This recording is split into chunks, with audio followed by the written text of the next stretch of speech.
Welcome to the Vine Life podcast. We're a wholehearted community of Jesus followers, seeking God's kingdom in Manchester and beyond. Good morning, everyone. It's great to see you. I'm just going to throw this out there. I'm looking for a couple of volunteers to come and read the Bible passage shortly. So I'm going to ask again in about 2 minutes. Think about if you want to be you. But I was just thinking about a holiday that I went on. Is Nick Angle in the room? There he is. Nick and I went to California many years ago when we were wee slips of lads. We toured around California like we're a band that was being asked to go places. Now, and has anyone ever driven in America? Yeah, it's fun, isn't it? It's really fun. Although apart from that first moment where you get in the rental car and come out of the airport or wherever, and then just seems like, this feels so weird, and it's the wrong way, and I don't know if to turn, and like, oh, I'm going to use my right foot to brake because I feel like I should, and you're sort of jerking all over everywhere, and it's a bit crazy. But eventually, Nick was like, just put your left foot over there, forget it's there, and you'll be fine. And he's like, okay, great, fine, good. And so we were heading off to our destination. We were staying in a place called Reading, and we were getting there, and we were looking for our motel. Which was cool in it of itself, motels, hojos, and we were looking for this street called, I think it's called Dana. I think the motel was on a thing called Dana, and I was I think we probably didn't have like Google Maps on phones. It was that long ago. We had like a sat nav, Chris Max sat nav, and it was just like, oh, you're looking for Dana. And we were driving along the street, and there's this big sign above, and it said Dana. I was like, oh, sweet, great, we found it. So we drive along this road, and then all of a sudden, there's another sign above it. There's like different street name. It's just like, what? I thought we were on Dana. And then you go along, and it's like, oh, maybe we just went wrong. So we kind of went around the block, came back around. So it's like, oh yeah, definitely said Dana, definitely on the right street. Great, this is great. And then drove along again, and then again, different sign appeared. It's like, what is going on? And then realized it's like, oh, it's not the sign above what road you're on.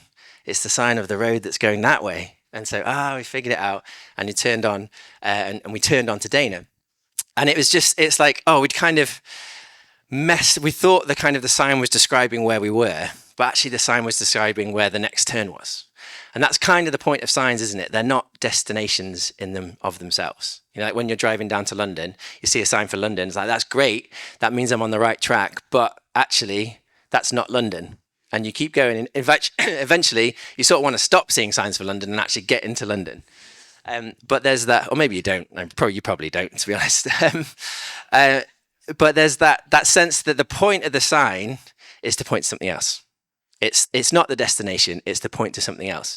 And that's what we're looking at this morning. We're in this early section of Mark still. We've been working through chapter by chapter. We're up to the end of chapter 4 and the start of chapter 5. And once again, we're going to see loads of signs of Jesus. Loads of signs of what he's up to, of how his ministry and of his power. And it's amazing some of the stuff we're going to see today about his authority, his ability to heal, and all these amazing things. But in and of themselves, they aren't the point. The point isn't just to be like, oh, isn't that great? That's a great sign. The point is to get to where we want to go, to actually get to the point that the sign is pointing us to, which is to understand that Jesus is the Messiah. Jesus is the King. He's coming and his kingdom is at hand. And so we're working towards that. And it's going to be exciting to read some more of that today. So who are my 2 volunteers? Great. 2 of you. Fantastic. Have that other mic.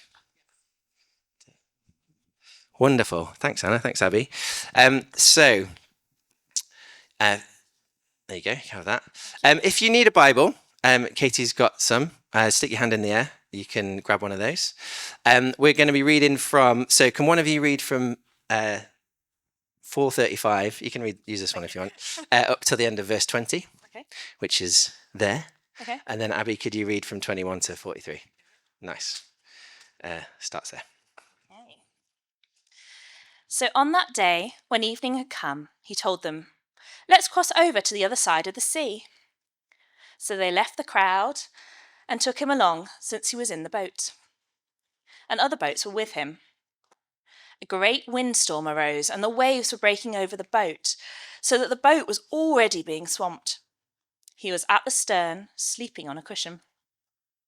So they woke him up and said to him, Teacher, don't you care that we're going to die? He got up, rebuked the wind, and said to the sea, "Silence, be still." The wind ceased, and there was a great calm. Then he said to them, "Why were you afraid? Do you still have no faith?" And they were terrified and asked one another, "Who is this? Even the wind and the sea obey him." They came to the other side of the sea, to the region out of Gerasenes. Usually I get to read this before I read out. As soon as he got out of the boat, a man with an unclean spirit came out of the tombs and met him. He lived in the tombs, and no one was able to restrain him anymore, not even with a chain, because he often had been bound with shackles and chains, but had torn the chains apart and smashed the shackles. No one was strong enough to subdue him. Night and day, among the tombs and on the mountains, he was always crying out and cutting himself with stones. When he saw Jesus from a distance, he ran and he knelt down before him and cried out with a loud voice, "What do you have to do with me, Jesus, Son of the Most High God? I beg you, before God, don't torment me." For he had told him, "Come out of the man, you unclean spirit." "What is your name?" he asked him. "My name is Legion," he answered him, "because we were many." And he begged him earnestly not to send them out of the region. A large herd of pigs was there, feeding on the hillside. The demons begged him, "Send us to the pigs so that we may enter them." So he gave them permission, and the unclean spirits came out and entered the pigs. The herd of about 2,000 rushed down the steep bank into the sea and drowned there. The men who tended to them ran off and reported it to the town and the countryside, and people went to see what had happened. They came to Jesus and saw the man who had been demon-possessed sitting there, dressed and in his right mind, and they were afraid. Those who had seen it described to them what happened to the demon-possessed man and told about the pigs. Then they began to beg him to leave their region. As he was getting into the boat, the man who had been demon-possessed begged him earnestly that he might remain with him. But Jesus did not let him, but told him, "Go home to your people and report to them how much the Lord has done for you and how he has had mercy on you." So he went out and began to proclaim in the Decapolis how much Jesus had done for him, and they were all amazed.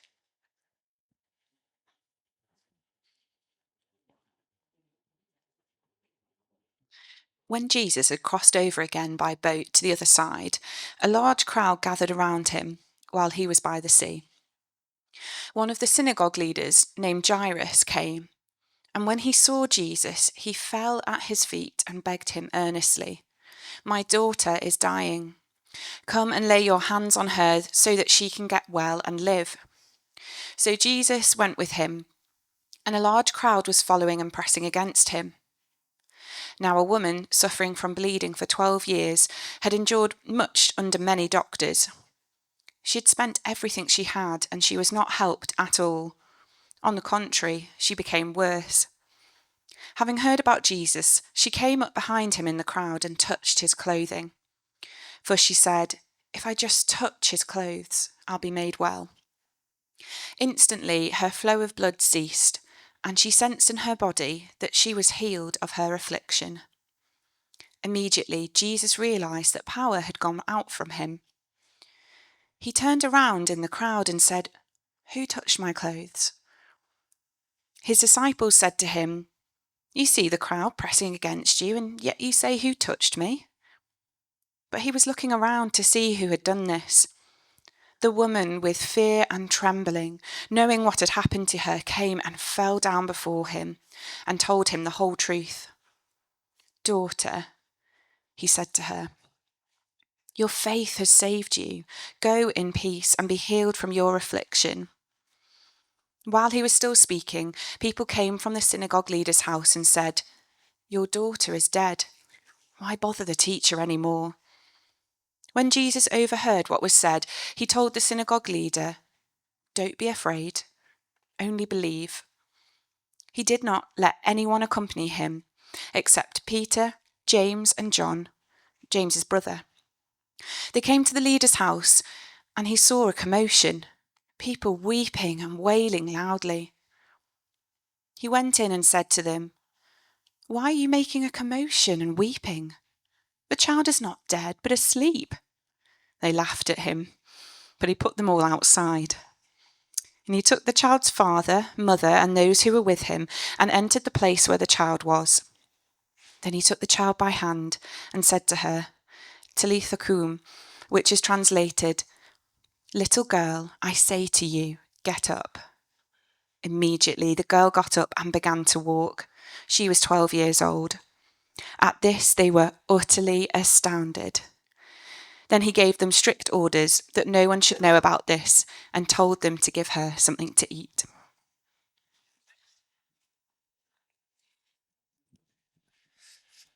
Thanks, guys. Awesome. So a lot's happened in the last few minutes.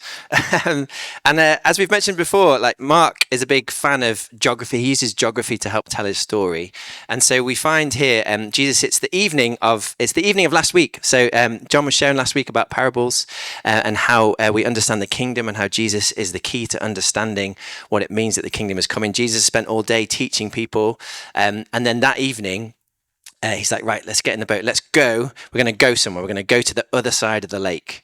And already that sense of movement, it just feels a bit like, oh, there's a threshold moment here. Like Jesus is changing our perspective. He's moving us somewhere. And that place is the eastern side of the Sea of Galilee, which is actually the kind of Gentile area. So they've been in the Jewish part of the country, and they go to the east side, which is it's kind of a contested area, but it's kind of overrun by Romans. Like obviously the Romans are in charge of everywhere, but in particular that is a Gentile space, which is why there's a herd of pigs, and it's a different place to where they have been. And as they go in, they're in the boat, and then we know it's a really famous story, isn't it? The storm kind of swells up. The Sea of Galilee was famous for this kind of thing, like just the nature of its geography meant it was prone to the kind of these storms flying in.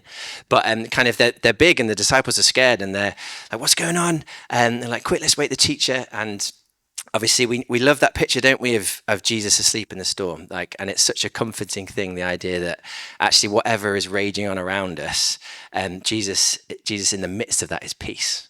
And actually also it's super encouraging that the disciples were on the right track. They were with Jesus, they were going where he wanted them to go, but there was still a storm. And so actually a storm doesn't mean you're in the wrong place, but actually there is someone that is bigger than that storm. There's someone that has authority over it, and they find that in Jesus, and they wake him up.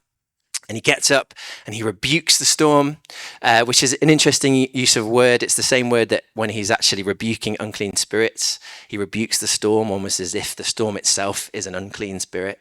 And he rebukes it, and then he looks at them and he's like, "What's going on, guys? Like, why are you afraid? Do you still have no faith? All this stuff I've been talking to you about, all this stuff you've seen me do, the healings of withered hands, the restoration of people, all the different miracles that they've seen Jesus do. Do you still not get it? Do you still have no faith? Why are you still afraid?" But it's sort of understandable that it was quite a scary situation in and of itself. But also for the Jews, they weren't a seafaring people. So obviously, like Jesus' disciples were a bit different. They were fishermen. But apart from those guys, there wasn't loads of aquatic culture, for want of a better phrase. And so actually the sea was almost like this picture of fear, of kind of chaos, and especially the storm. It's this almost like this idea of like disorder and this kind of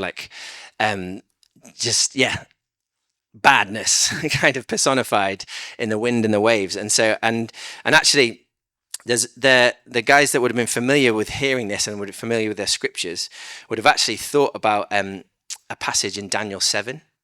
So there's a prophetic vision that Daniel has where he sees beasts coming up out of the sea. these 4 different beasts that represent different kingdoms, one of which is Rome, the final beast. And these beasts come up out of the sea, and actually then the Ancient of Days is sat there, the beasts are cast down. And then there's this passage which we're going to read from verse 13 in Daniel chapter 7.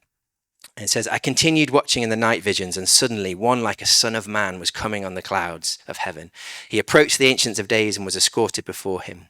He was given dominion and glory and a kingdom, so that those of every people, nation, and language should serve him. His dominion is an everlasting dominion that will not pass away, and his kingdom is one that will not be destroyed.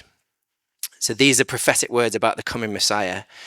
And as the disciples are sat in this raging storm on this sort of primordial sea, and Jesus gets up and calmly rebukes it and stills it, actually you can understand why they're a bit terrified. It's like, whoa, who is this? This is one like a son of man. This guy, he has the authority. All kingdoms have been given to him.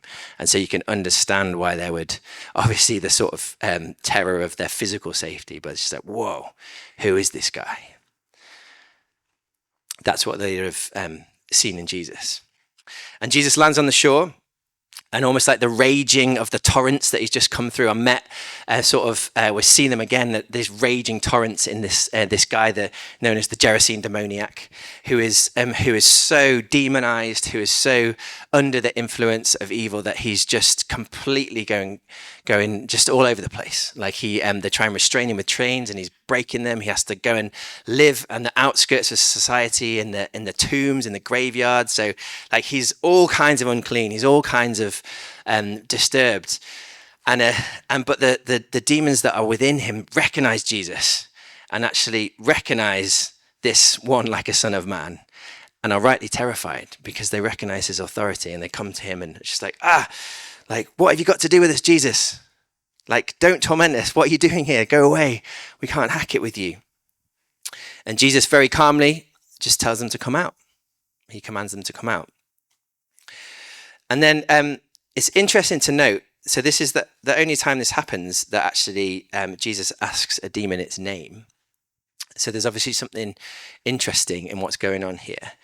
And the demon says, my name's Legion, which is significant on a couple of levels. Firstly, that it just shows actually the weight of demonization that this guy was under, which makes sense in terms of if they were trying to restrain him with chains, but even those weren't enough to kind of keep him restrained. Like he's obviously a very this is a very significant foe that Jesus is coming against. But we know, don't we, from what we looked at in chapter 3, Jesus said that he is the one that has the power to bind the strong man. He is the one that has the authority. And so actually we're seeing the sort of size of Jesus's power here, in that he can just quite simply tell this demon to leave, even though it's massive.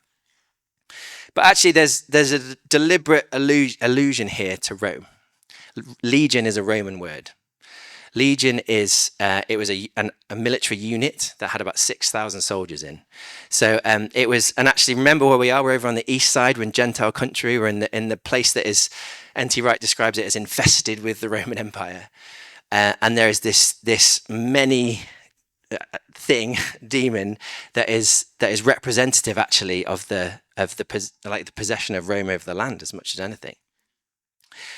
And it's really interesting that they ask not to be sent out, and Jesus sends them into a herd of pigs, and those pigs then run off into the hillside. And there's probably lots of different sort of reflections on what this could mean, and obviously there's economic impact and all that kind of stuff. But one thing I read this week, which was just super interesting, actually, when you think about the idea that Jesus here is talking about, he's alluding to the sort of possession of the empire, the fact that there's this kind of evil that is dominant in the space that's called Rome.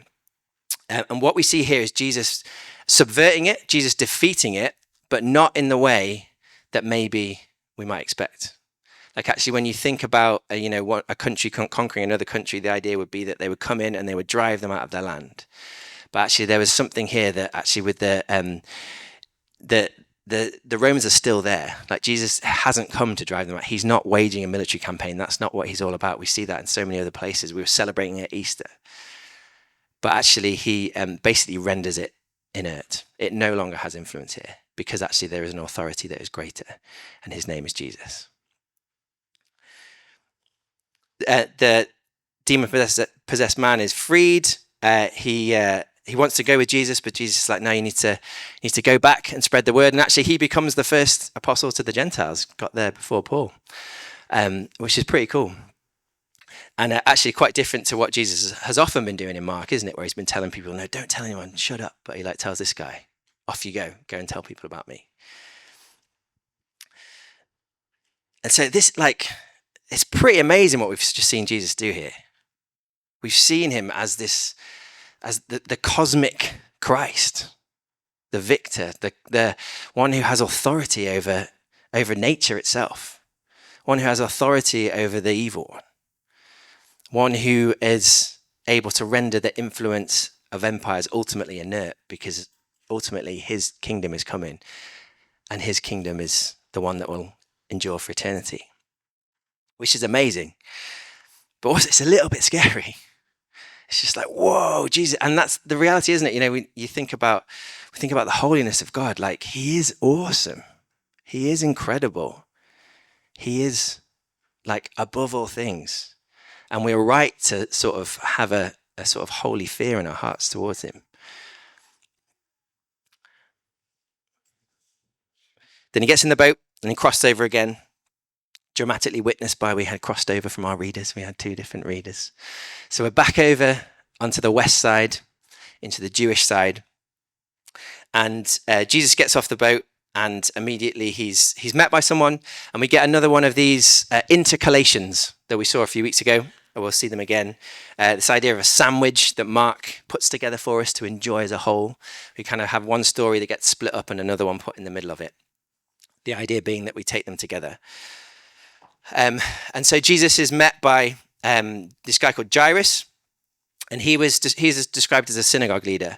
So this is kind of like an important role, but not like a mega important role. He's and actually, based on what we've seen already, where Jesus is quite a disruptive figure in the synagogues, we've seen him kind of really messing with people's heads when it comes to how the system works. Actually, he's probably the sort of person that you don't really want. If you're a local synagogue leader, it's probably going to be a bit of a hassle for you to have this guy Jesus come to your place. It's going to cause some issues. But there's something bigger going on with Jairus. He actually recognizes that his daughter is unwell, and what he knows of Jesus is that Jesus is able to heal. And so whatever fear Jairus might have had, he put that to one side and actually steps into faith. And he comes up and he's like, Jesus, if you just come and lay your hands on her, I know that she'll be well. So there's a step out from Jairus to faith towards Jesus. And there's kind of like an expectation in his heart that, whatever else is going on, there's something about this man that I can approach him, even in my weakness, even in my fear, and I can come to him and trust that actually he's got something good. But the story gets interrupted, and we see the bleeding woman. So she, according to Old Testament law, women who were on their periods were considered ceremonially unclean and had to be separate from the community for a few days. But in this woman, we see she's been experiencing that constantly for 12 years. So as far as the sort of the Jewish temple system is concerned, she is like mega unclean, and she's been totally ostracized from society. Worse than that, she's spent all her money trying to fix it. And so she's not only is she kind of socially and religiously destitute, she's probably economically destitute as well. Like, she's given everything. But again, there's a spark of faith. And as Jesus comes into town, there's a spark there. She's like, there's something about, I've just got to get to this guy. I've just got to get to him, because I know that if I can just reach out and if I touch him, I know that I'll be made well. And so much more so that like Jairus would have had some fear, but this woman in particular would have had so much more because of actually the impact that others would have felt with her presence. The fact that she was going to have to go out into the crowd and push through people and actually touch people. If people were to recognize her, to see her, to know who she was, there would be serious recriminations for her. So this is a big risk that she's taking. But she's just like, I've just got to get to Jesus. I've just got to get out there. And as she does, and we know it's a very famous story, and she touches the hem of his garment, and Jesus feels power go out from him, and she senses that she's healed. And obviously we get there. He's like, Jesus is like, who touched me? And the disciples like, what are you talking about? Everyone is touching you. And there's the moment where Jesus is like, who was it? Reveal yourself. And when God asks us a question, It's not because he's looking for information. There's something else going on. And actually, there's an opportunity. Here is the threshold moment for this woman. Like, she's been brave. She's gone out there. She's probably received her healing. She senses that she's been healed. This could be the moment for her to slink away into the crowds. I got what I came for. I got my healing. But actually, she responds to Jesus' question, and with fear and trembling, she's like, I'm here. I'm here. And then in verse 34, Jesus says, daughter, your faith has saved you. Daughter, your faith has saved you. Actually, we see here that the healing was really significant. But more than that, actually, there's someone that has now been restored to their rightful place as a daughter.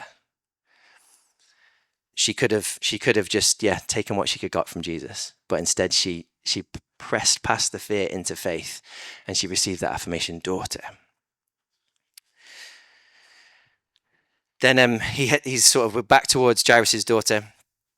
And the guys that are with the synagogue leader just like come up to Jesus, like, don't worry, it's too late. She's already passed. Don't bother the teacher anymore. But actually, this is the moment, verse 38, when Jesus overheard what was said, he told the synagogue leader, don't be afraid, only believe.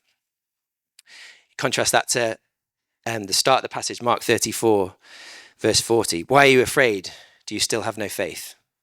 He says to Jairus, don't be afraid, only believe. And so often maybe we can have faith for stuff, and then for whatever reason it gets waylaid. And she's like, well, let's not bother Jesus anymore. But actually in Jairus, we see there's still a spark of faith there. It's like believe and keep on believing. And it's just like, there is a different way that this story can end. And Jesus goes to the house and he goes into the room and lays his hand on the child and says, Talitha kum, which is how they would have spoken in Aramaic. So this was basically this Mark recording the ordinary language, just to be like, this is a very ordinary thing that Jesus is doing. He's just talking to the girl. He's telling her to get up, which she does. And it's an amazing miracle. And in both of these situations, we just see how there's even this kind of like small spark of faith. That's the first fruits of this coming kingdom that we've seen Jesus, the cosmic Christ, who's coming on the clouds, who is over the wind and the waves. And then we see just in these kind of beautifully human, detailed little kind of sparks of, oh, Jesus, there's something there. And it's the same guy who's in both of them. The same guy who commands the wind and the waves, lays his hand and says, little girl, get up. That says, daughter, your faith has healed you. It's the same Jesus. And I think there's just the encouragement for us today is to look at these signs and for it to stir the same faith. That actually the same Jesus who stilled the storm, the same Jesus who released the captive, the same Jesus who brings the ostracized back into community, the same Jesus who brings life where there is death, is the Jesus that's here by his Spirit and is asking us, saying, don't be afraid, have faith. Like, where is your faith? Is it in him? Is it in me? Like, this is the Jesus that we worship. And I think ultimately that's the question that we're going to be asked throughout this book. Like, who is Jesus? Who do we say that he is? Because Mark is telling us this is the king that is coming. He's inaugurating a new kingdom. He's making all things new. These aren't just stories from the past. These are signs that continue to point to something that Jesus is still unfolding in history before us, that he is making all things new. Will we put our trust in him? But they are also not just narrative elements. Like, these are real people in real situations that Jesus touched. And actually, kind of, we want to be brought into the big picture of what God is doing in the world, but he's also interested in the everyday. He's interested in our comings and goings. He's interested in the minutiae of our life, and he cares about it.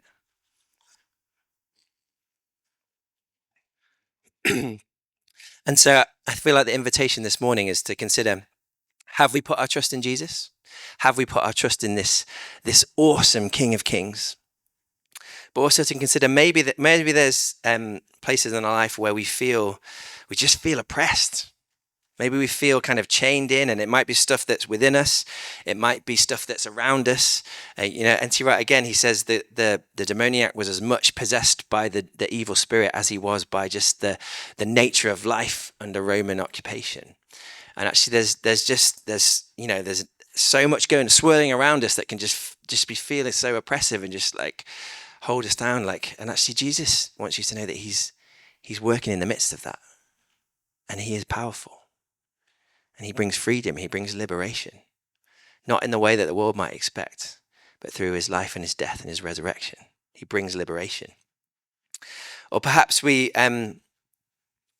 feel like maybe we do have a shred of faith. Maybe it's for ourselves. Like actually we just I just feel so separate. I feel so cut off for whatever reason. I feel like I'm not allowed to partake, but there is just something, that little spark of something. It's like, if I can just get to Jesus, if I can just reach out and touch him. And I feel like he wants us to encourage this morning, like that's all he needs. Faith the size of a mustard seed will see a mountain move into the sea. That's all he needs. Just that, whatever has been put on you by systems or structures or yourselves or your experience or whatever has told you that you're separate or that actually you're the problem, that you're the contamination, come to Jesus. And daughter and son, your faith will make you well because we're restored in him. But there's also I love that thinking about Jairus. He had a spark of faith. It wasn't, who knows, there was still something within him that's like, Jesus can do something here. And actually, sometimes there are things that we can have faith for others. And it's not as simple as, the amount of faith you have equals the amount of healing you get. That's not how it works. That's really unhelpful because it can make us feel like if something doesn't work out as we hoped, that it's our fault. And that's just categorically not true. But actually, faith is a sign. It's a fruit of the kingdom. And whether we actually see that expressed, right in front of us with the thing that we're hoping for, or whether we ultimately see that expressed in Jesus' great renew of all things and the final come of his kingdom, actually that faith is a sign that God is at work. And so perhaps there's people around you that you can have faith for, that for whatever reason they don't have that faith in the moment, but you can carry a faith for them. And maybe things that you've maybe had faith for, but Jesus, it's kind of whatever reason hasn't happened. And it's just like you can still trust in the goodness of God, that whether we understand it, whether we see it this side of eternity, actually we know that God will make all things good and work all things together for the good of those who love him and are called according to his purpose.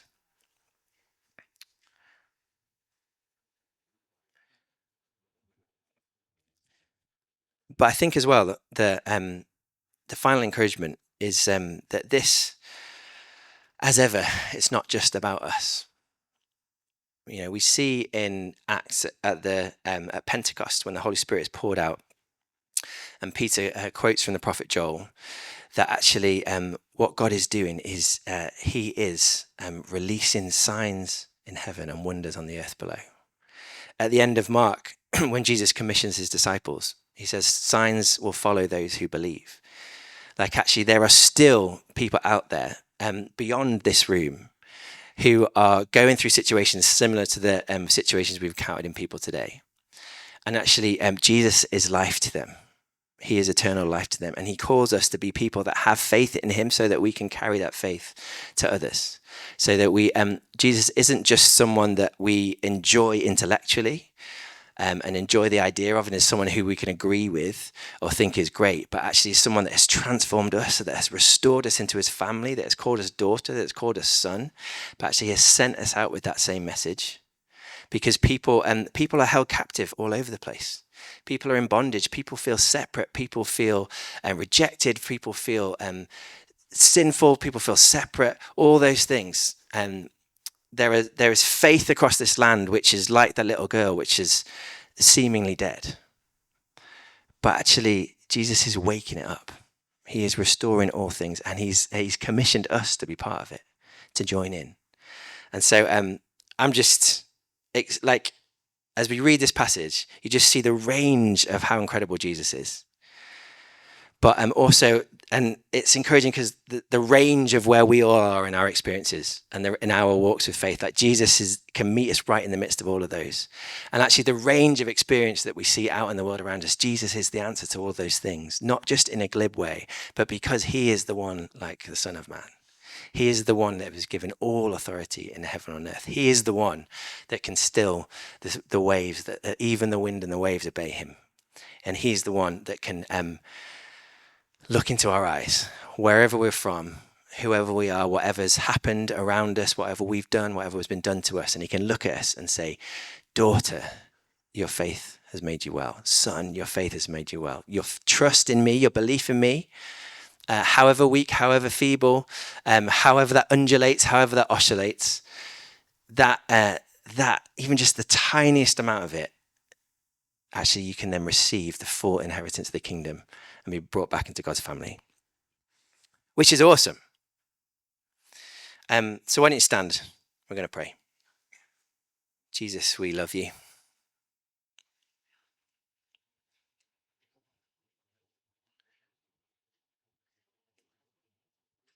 We recognize that you are the King of Kings and the Lord of Lords.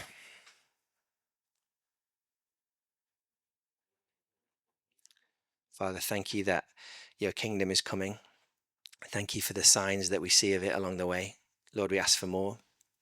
God, we want to see more of your miraculous. God, more of your liberation, more of your freedom, more of your healing, more of your breakthrough. Lord, thank you that you said for us to expect that. But Lord, would all of those things and more just stir our hearts for the delight of your eternal kingdom. That you are renewing and restoring all things. You are making all things new. There will come a day, Jesus, where you reign again on this earth. Your kingdom is established. That you will wipe away every tear. That mourning will be turned into dancing. Beauty will come from ashes. And so, God, I just pray for each and every one of us. Father, Lord, and I pray for a fresh gift of faith.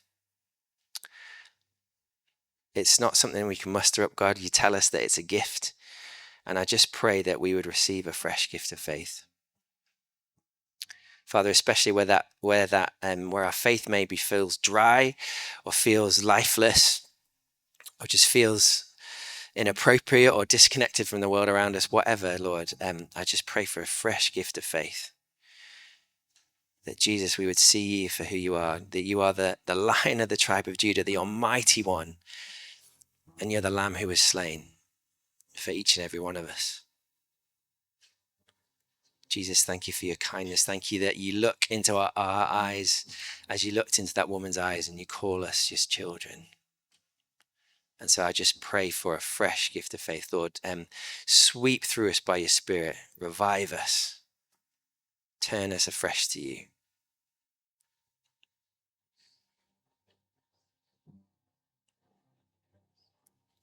And Jesus, help us to have your perspective on the world around us.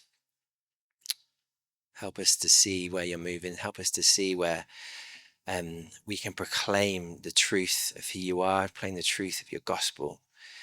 And Lord, that we would be like those, Lord, those captives, those oppressed that are set free and that become the oaks of righteousness. That become plantings of display for your splendor, Lord. Become those that bear good fruit, that the world around us could taste and see that you are good. Stir us up, I pray, Jesus. Thank you, Lord.